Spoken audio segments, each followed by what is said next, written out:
প্রিয় ভিউয়ার্স, আসসালামু আলাইকুম। আজকে আমি আপনাদেরকে নিয়ে আসছি আমার পেঁয়াজের জমিতে। কিসের জন্য আনছি দেখাচ্ছি আপনাদের। বিষয়টা হলো, আমার পেঁয়াজের জমিতে বর্তমান পচন লাগিয়েছে কিছু গাছে। যে জিনিসটা আপনাদেরকে না দেখালে আপনারা বুঝতে পারবেন না, এই জন্য আপনাদেরকে আজকে আমি নিয়ে আসছি আমাদের পেঁয়াজের জমিতে। তো ভিউয়ার্স, আজকে আমি আপনাদেরকে দেখাবো যে পেঁয়াজে পচন লাগলে কি কি বীজ দেওয়া লাগে এবং পেঁয়াজের যে পচন লাগছে আপনি কিভাবে বুঝবেন। রোগাক্রান্ত যে গাছটা আছে আপনাদেরকে না দেখালে আপনারা তো বুঝতে পারবেন না। অনেকেই আছে পেঁয়াজের জমি আবাদ করতেছে, করতে করতে দেখা যাচ্ছে এক সাইড থেকে পচনে পচে যাচ্ছে, কিন্তু অন্য অন্য বীজ প্রয়োগ করতেছে যেটাতে কোনো কাজ হচ্ছে না।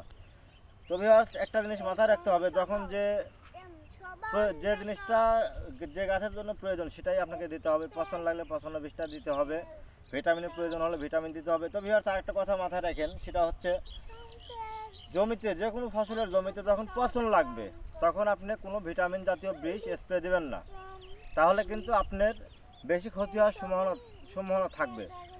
তো ভিউয়ার্স, আপনারা আগে রোগটা নির্ণয় করবেন যে আসলে রোগটা কি, রোগের উপর বেসিস করে আপনাকে বীজটা প্রয়োগ করতে হবে। তো ভিউয়ার্স, আমি আপনাদেরকে দেখাচ্ছি। এই যে দেখেন, এই পেঁয়াজটা কিন্তু আমার এই গায়ে কিন্তু পচন লাগেছে। পচনটা কোথায় লাগে আমি আপনাদেরকে আজকে দেখাই।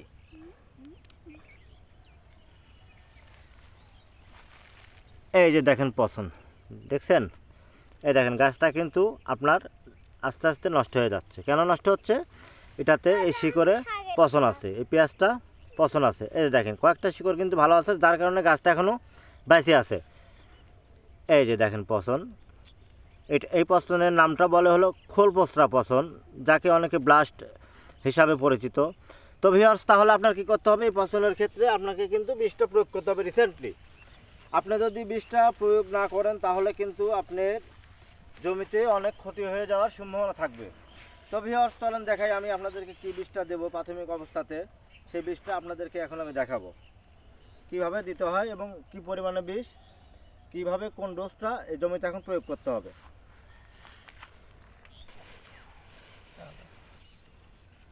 ভিউয়ার্স, এই যে দেখেন, আপনাদেরকে যে পচনের কথাটা বলছি, পচন কিন্তু অবশ্যই বীজটা দিতে হবে, নাহলে কিন্তু আপনার ক্ষেত্রে একদম পুরোপুরি নষ্ট হয়ে যাবে। ধীরে ধীরে আস্তে আস্তে দেখা যাবে যে পুরা জমিতে পচন লেগে যাবে।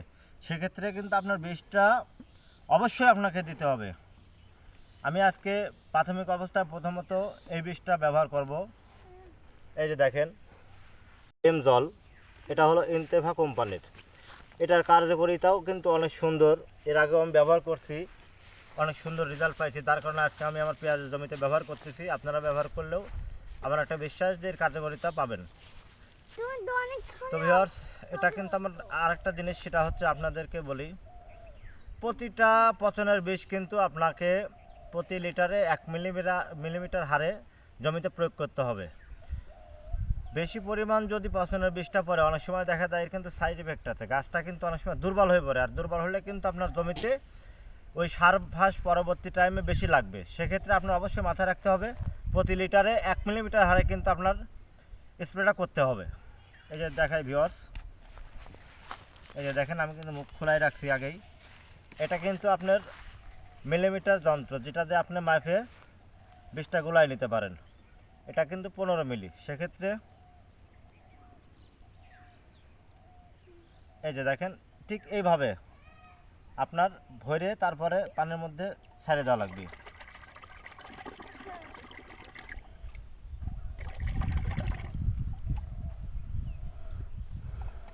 রাশেদ ওই পাশে দাও, তাব্বু বিষ দাও।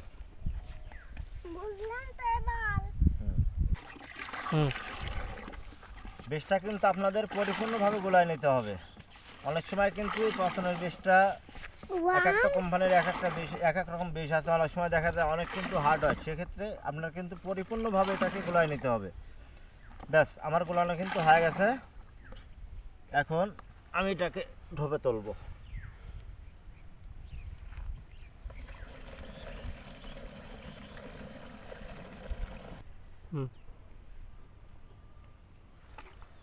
ভিউয়ার্স, আমার কিন্তু ঢোপ এখন ভরা হয়ে গেছে। এটা কিন্তু আপনার আমার কিন্তু 16 লিটার ঢোপ। সেক্ষেত্রে আপনার এই কর্কের সাথে কিন্তু আমার সুন্দর একটা মিল হয়। 15 লিটার পানি দিলে কিন্তু আপনি 15 মিলি বিষটা প্রয়োগ করতে পারবেন। অনেক কিন্তু এই ঢোপ কিন্তু আপনার 20 লিটারেও আছে, সেক্ষেত্রেও কিন্তু খেয়াল রাখতে হবে। 20 লিটার ঢোপ হলে আপনাকে কিন্তু 20 মিলি বিষ প্রয়োগ করতে হবে, এর ভিতরে গুলায় নিতে হবে। তো ভিউয়ার্স, যাই হোক, আমি আপনাদেরকে এখন বিষ দেওয়া দেখাবো কীভাবে বিষটা স্প্রে করতে হবে। আমার কিন্তু ঢোপটা এখন পরিপূর্ণভাবে ভরা আছে, অনেক ওজন, এটা তুলতে কিন্তু অনেক কষ্ট হবে।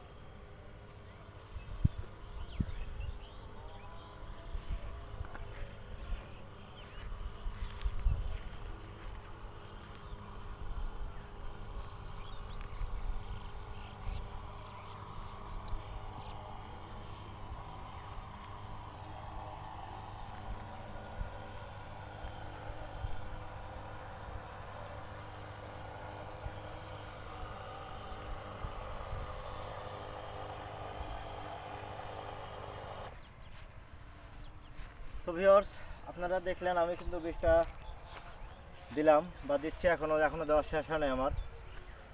একটা জিনিস খেয়াল করতে হবে ভিউয়ার্স, আপনারা যখন বিষটা প্রয়োগ করবেন ওই সময় কিন্তু গাছটা খুব সুন্দরভাবে ভিজতে হবে, নইলে কিন্তু আপনার গাছ বিষটা কিন্তু শিকড় পর্যন্ত পৌঁছাবে না।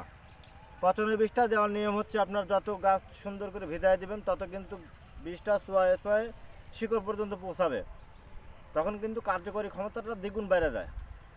অনেকেই আছে, অনেক কৃষককে আমি দেখছি যে এক ঢোপ বীজ দিয়ে সারা ভয় উড়াই দিচ্ছে, দেওয়ার পরে বলতেছে তো আমার পচন থামতেছে না, এই বিষ ভালো না, ও বিষ ভালো না। আর বিষের দোষ দিয়ে কোনো লাভ নেই, আপনাদের আগে রোগটা নির্ণয় করতে হবে, সেই রোগের উপর আপনার বিষটা আনতে হবে, এবং বিষটা দেওয়ার যে প্রক্রিয়াটা সেটা দোকানদারের কাছ থেকে হোক বা ভালো কোনো কৃষকের কাছ থেকে হোক আপনাদেরকে জানতে হবে। না জানলে কিন্তু আপনাদের সেই বিষটা কিন্তু আপনারা দিয়ে কোনো লাভ হবে না। সেক্ষেত্রে আমি আপনাদেরকে একটা মেসেজ করতে চাই, সেটা হচ্ছে আগে জানুন, তারপরে হলো গান প্রয়োগ বিধিটা ব্যবহার করুন। তো জানতে হলে অবশ্যই আমার সঙ্গে থাকুন। আমার ফেসবুক যে পেজটা আছে আসুন কৃষি শিখি, এটাতে একটা ফলো দিয়ে রাখুন, এবং আমার যে নতুন একটা চ্যানেল আছে ইউটিউবে আসুন কৃষি শিখি একই নামে, আপনারা সেটাতে সাবস্ক্রাইব করুন, আমাদের সঙ্গে থাকুন। জানতে হলে অবশ্যই আমাকে ফলো করুন, একটা কমেন্ট করুন, কমেন্টের রিপ্লাই আমরা আপনাদেরকে দেবো। আর যে কোনো বিষয়ে যদি কোনো প্রশ্ন থাকে অবশ্যই কমেন্ট বক্সে আমাকে কমেন্টে জানাবেন। ভালো থাকেন, সুস্থ থাকেন, আমাদের সাথেই থাকেন। খুদা হাফেজ।